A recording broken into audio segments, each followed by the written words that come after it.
छात्रों, हम आपके लिए कक्षा 11 गणित से एक क्लास लेकर आए हैं और ये 8वीं क्लास है। समुच्चय सिद्धांत, समुच्चय से प्रश्नावली 1.4। पहला सवाल देखिए, यदि a बराबर x सच दैट x एक प्राकृत संख्या है, b बराबर x सच दैट x एक सम प्राकृत संख्या है, c बराबर x सच दैट x एक विषम प्राकृत संख्या है, x सच दैट x एक अभाज्य संख्या है, तो निम्नलिखित को ज्ञात कीजिए।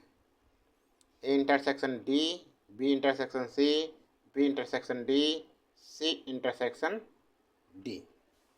सबसे पहले क्या करेंगे, हम इन्हें सूची, अभी किस में, निर्माण विधि में, सूची विधि में लिखेंगे। इन्हें किस में लिखेंगे? सूची विधि में। तो देखिए, पहला देखिए ए क्या दे रखा है इसने, एक्स सच दैट एक्स एक प्राकृत संख्या है। कैसी है? प्राकृत संख्या है, ठीक है ना। तो इसे हम लिखेंगे a बराबर 1 2 3 4 डॉट डॉट डॉट, ठीक है। अब दूसरा देखिए बी क्या लिखा है, एक्स सच दैट एक्स एक सम प्राकृत संख्या है।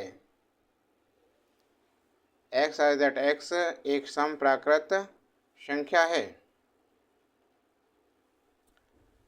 तो इसे हम लिखेंगे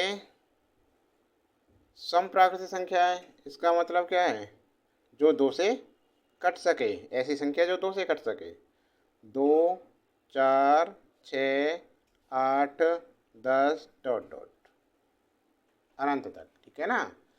अब बी हो गया। आप सी देखिए,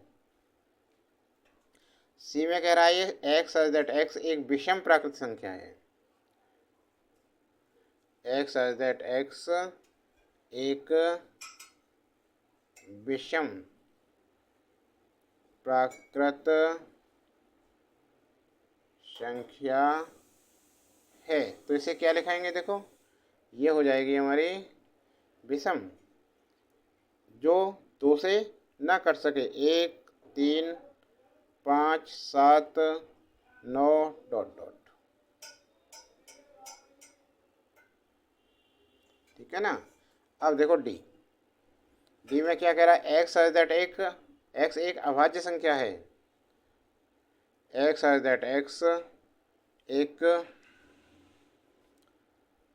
अभाज्य संख्या है, तो ये होगा एक अभाज्य संख्या कौन सी होती है? जो एक और स्वयं से कटे केवल, और एक से बड़ी। तो एक तो होगी नहीं, दो होगी। 2 3 5 7 11 अनंत, ठीक है। ये लिख लें। अब हम पहले सवाल पर आते हैं। पहला सवाल कह रहा है ए इंटरसेक्शन डी, ए इंटरसेक्शन डी।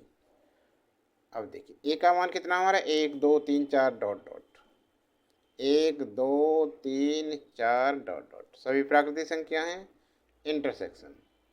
और डी में क्या है हमारा, 2 3 5 7 11 डॉट डॉट।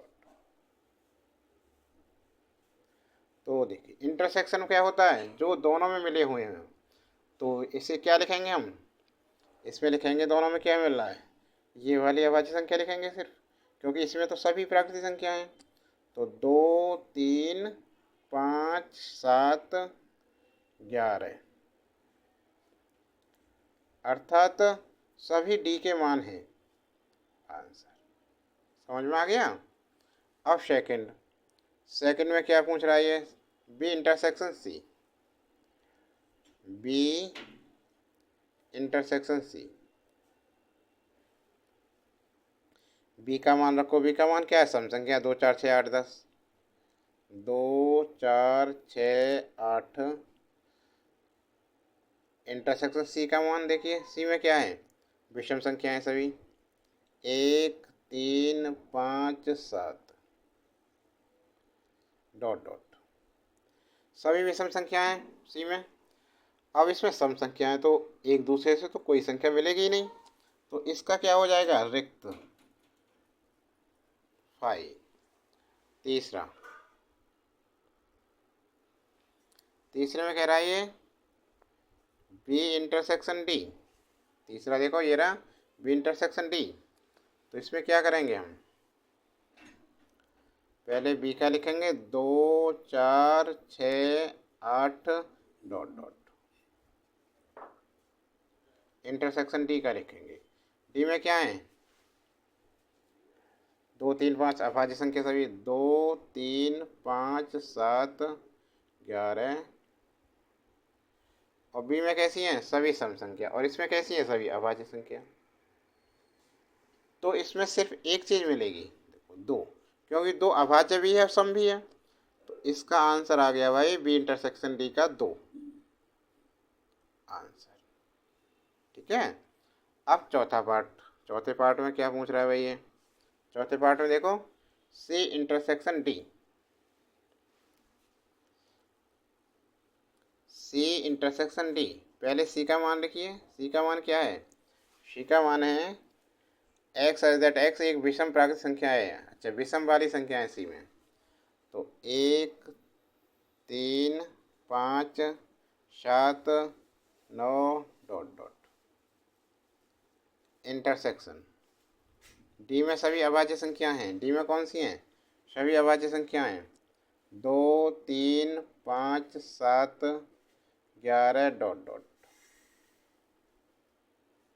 और हमेशा मझले ब्रैकेट में ही लिखेंगे इन्हें, ठीक है ना। अब देखो इंटरसेक्शन है, क्या मिलेगा इसमें, इसमें मिलेंगी जो अभाज्य संख्या आ रही है इसमें, ठीक है ना। देखिए अब देखो इसमें क्या मिलेगा, मिल रहा है इसमें, एक तो 3 मिल गया, 5 मिल गया, 7 मिल गया, 9 मिल गया, तो सभी अभाज्य इसमें हैं, सभी विषम, तो 2 को छोड़कर आगे की अभाज्य संख्या मिलेंगी। इसका मतलब है इसमें मिल रही है, एक तो 3 मिल गया, 5 मिल गया, 7 मिल गया, 11 मिलेगा, डॉट डॉट डॉट। तो इसे हम ऐसे लिख सकते हैं, एक्स सच दैट एक्स एक विषम अभाज्य संख्या, विषम अभाज्य संख्या, क्योंकि 2 की वजह से लिखना पड़ रहा है ये, क्योंकि सम भी है एक अभाज्य, तो विषम जो अभाज्य संख्या वो आएंगी सिर्फ आंसर। समझ में आ गया ना, ठीक है। तो छात्रों आपको क्लास कैसी लगी, क्लास अच्छी लगी हो तो लाइक करना, कमेंट बॉक्स में ज़रूर लिख कर बताना।